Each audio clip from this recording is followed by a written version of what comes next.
Yo, I have a 2011 Acura MDX in here. This guy has a noise complaint. It makes some clunking noises going over bumps. I shook down the front end. I looked at it really close. I couldn't find anything wrong with the front end being loose at all. So I put it back down on the ground, and I can grab this coil spring and shake it back and forth.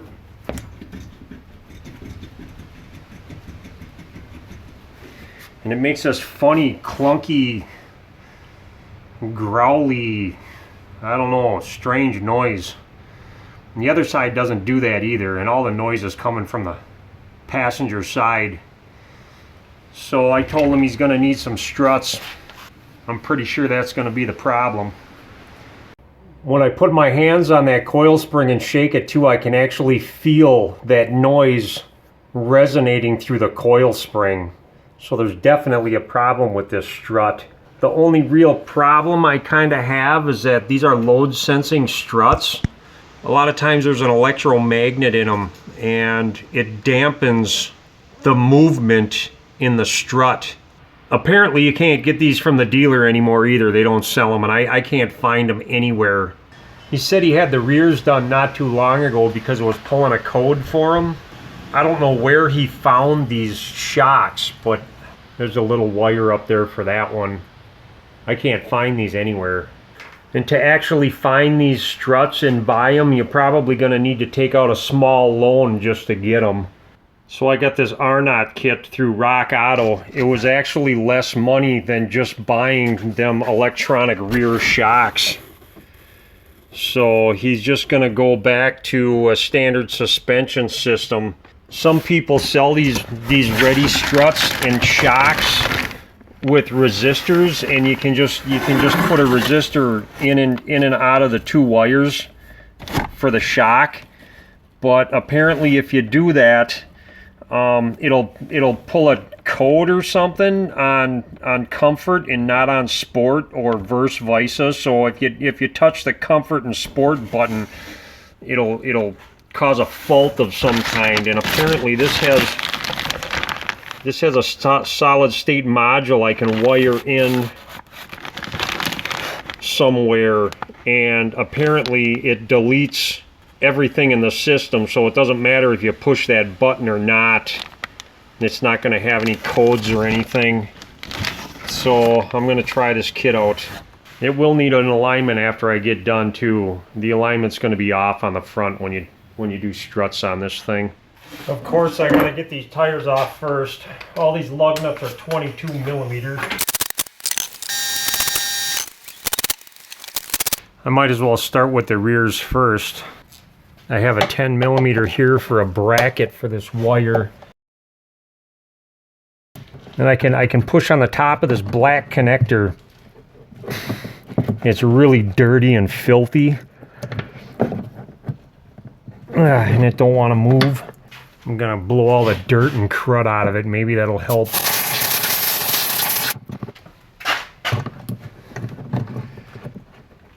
There it goes. And then I can lift up on this tab right here, and I should be able to pull this out like that. I'm going to push in on the top of this connector. There's a little tab on it, and it should pop out. I got a little connector here. I can get in here with a hook tool and just push on the top and then pull on it and then push on the bottom, and I can get this wire out. The reason why I'm doing that is because I don't like the idea of just having an open connector back there to get all full of corrosion and stuff.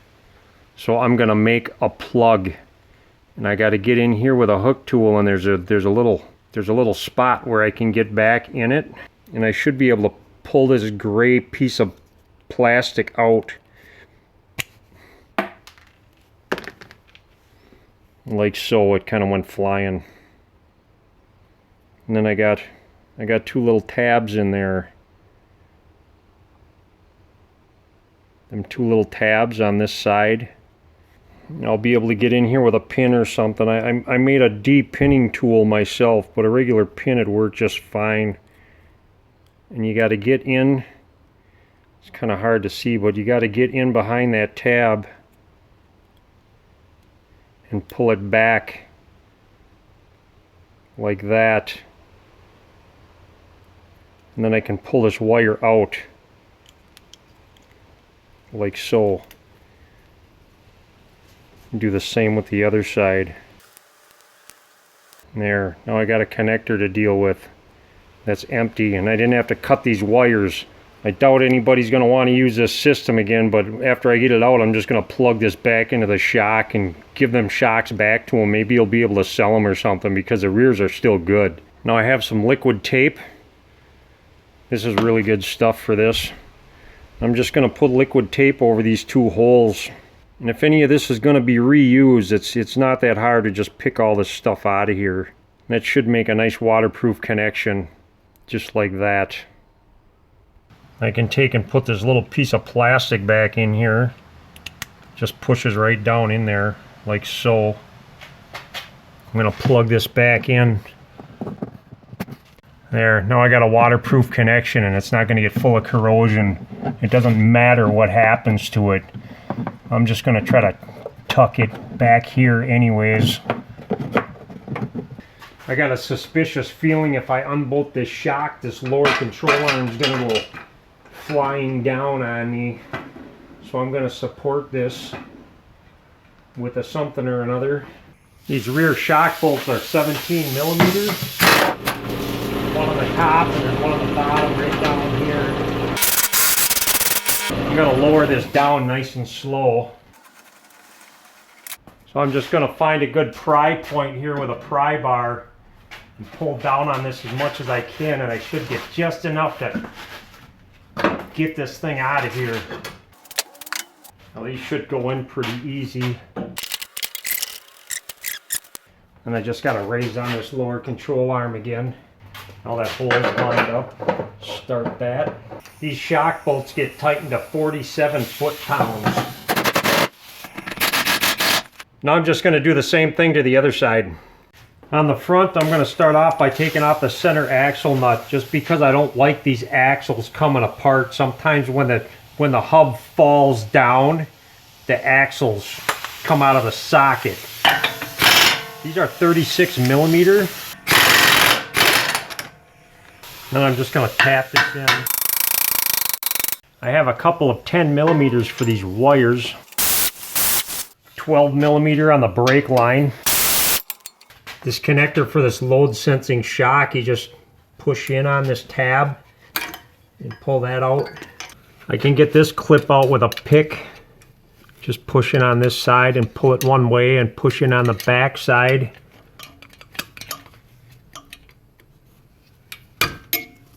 That's the wire for my load sensing shock. Now for this sway bar link, a lot of times they break trying to get them off. This one looks like it has been replaced not too long ago, so I might get lucky. I actually made a vice grip for these. I took one and ground it down a bunch so I can get it on the back side of these. And hopefully I don't destroy the rubber boot. Clamp that down really good. I put some penetrant on this bolt. Hopefully that'll help a little bit. I'm just going to gradually go in and out with this to work them threads, try to get this thing off without wrecking it. And I'm way too lucky. These strut bolts are 24 millimeter. That's equivalent to a 15/16. And they are very tight. Oh, I can see where there's a little mark on the steering knuckle from where the strut touches the knuckle, and if I push in on the top all the way, it lines up. So I'm going to put it back on that way. And that's usually always right anyways, because you're going to get as much negative camber out of this front end as you can. And that little bit of play right there, it really throws off your alignment a lot. So it's not going to be right here. It's going to need an alignment. You going to make sure this axle's all the way in as far as it can go. I'm going to take these bolts out of here. And I have to get the strut out of the way, but when I do, this is going to fall out, so I just want to make sure that's nice and floppy in there.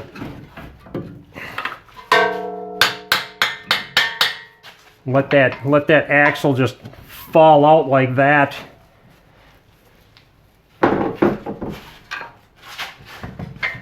That way I know it's not going to pull out of the socket. Watch my ABS wire here. It all seems to be okay. This brake line's kind of stretching it just a little bit. So I'm going to take a bungee cord and I'm just going to bungee this up a little bit somehow. I'm going to pull this axle out of my way. Just put it right here. I got to watch it when I drop this strut because I don't want it to touch this CV boot and tear it. Now on the wiper cowl, just below the wiper arm, I have 3 little plugs I got to take out of these holes. There's a little notch, and that's where you stick a pick in there and just pull these out. Looks like this one I got to pull on from the front. Now down in here I got 3 14 millimeters I have to get at for the strut tower. I got a little magnet to get these out. I'm going to take all but one out right away. On my last nut, I want to hold on to this strut and make sure it doesn't fall down and wreck anything. So I got to hold on to the strut at the same time while I take this nut off. And once it's off, I can carefully get this strut out of here. The thing is out. There is a right and a left strut too. Now these towers only go in one way, so I'm just kind of lining everything up to make sure it's going to be right. It looks like it'll just fall right in. They give you new nuts for these, and they're 15 millimeter. And I'm not going to use these. I'm going to use the factory nuts because I seem to like them better. The thread pitch is all the same, so it's going to work just the same. Now I just need to very carefully get this thing up in here. I got it lined up in the holes. I'm going to start one of these nuts. I could get that back nut in by hand pretty easy. I'm going to try to get these other guys started. I got a little magnet here. I'm just going to... These 3 top nuts are supposed to get torqued to 43 foot-pounds. Now this is the brake reservoir right here. And if you look on the side of the strut tower, there's a plug for that load sensing shock. I'm going to try to unplug that. And that was easy. And it's pretty clean down there, so I don't think I need to do any waterproofing like I did with the rear, because the rear is just going to get all kinds of crud packed in it. So I'm just going to leave that unplugged like that. Suppose it might have been easier to do this with the strut out, but whatever. There's a little clip here. I can push in on both sides. There's one on the top and one on the bottom. And I can pull this out. There's a clip in the firewall for this thing. I got a feeling if I try to just get behind it and pull it out, it'll probably snap. So I'll just leave it in there. I can just get in here and spread this out. And I can pull this one out. And then push in on this one.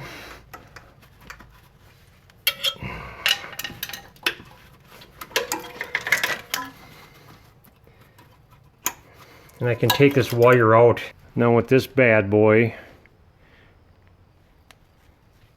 looks like I can push this in and just open this up. Take this wire out, and I can put this back in the hole. I tried to put the thing in the hole and it wouldn't go because these pieces of plastic kind of bent a little, so I'm gonna bend them back out.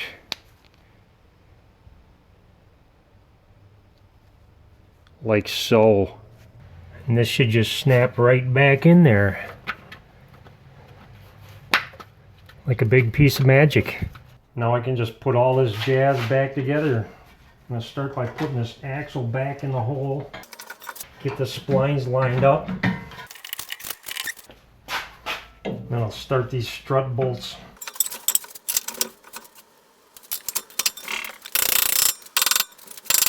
Whenever these axles stick, you can just hold on to the axle and pull back on it. And just tap on your rotor.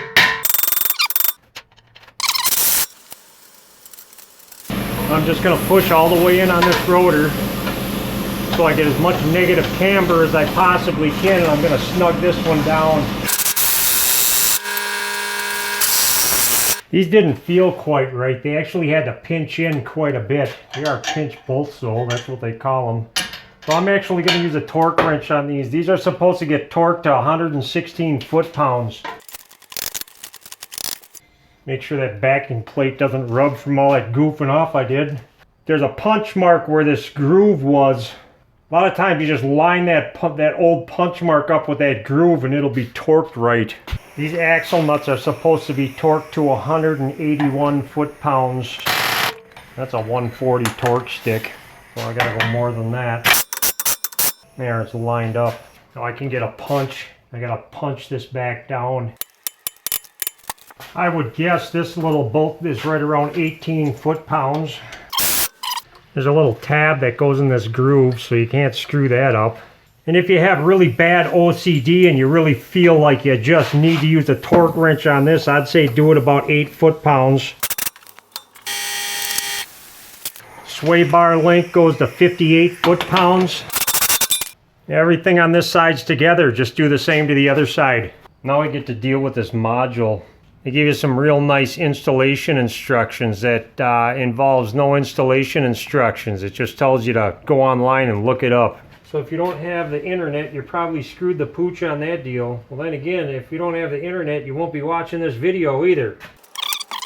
And I get to deal with golf. Nice. Golf, golf. Look, more golf. I'm supposed to turn these and get this out somehow. I think this just pulls up. Take that off. Got a couple number 2 Phillips here I'm going to take off. I have the module right here. There's a few 10 millimeters on here. And I got 2 more. I think that's all of them. I can pull this out. Push these tabs down. Unplug this module. I'm going to peel back this black tape. Try not to cut into the wire. Try not to cut into myself. That should suffice. I'm looking at this wiring diagram. I got an A18 right here. It's the 3rd one in. It's a black wire on connector A, the really wide one. So looking at it this way, it's this wire, the 3rd one in on the bottom. 1, 2, 3. I get to splice into that one with these cheapy little connectors. Put it in that groove. And get a pair of pliers and pinch it down and hope it doesn't cut the wire. I don't like these. Whatever. So this black wire gets hooked up to this black wire. Like so. A8 is green. And they say that one's right on top of this one, which is, it's yellow. Oh yeah, 2010 to 2013 is yellow. That one's directly on the top of that black one. From red. So yellow to red. And then on the B connector, I need to find a white wire. B1 would be this white wire. It's the only white wire. And that gets plugged into the blue wire. And then B8 is supposed to be red, and that one's right underneath the white wire on this connector too. And that one goes to my green wire, the last one. And that's my mess. That's my mess of stuff. Now that I have all this hooked up, I just took some 3M window insulator double stick tape, and I put like 3 coats of it on here and just put some brake cleaner on it, clean the top of the box really good so I could stick it down. Taped up these wires. You don't want to plug this back into the box either. You're not using it anymore. Now I can start the car and see if I got any problems. Oh, it says my tailgate's open. Imagine that. And apparently I have no problems.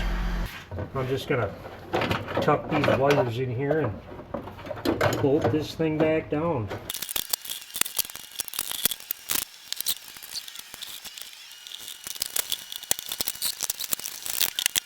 Now I just need to put the 4 tires on it and test drive it and make sure that noise is gone. I got a torque that lugs to 94 foot-pounds.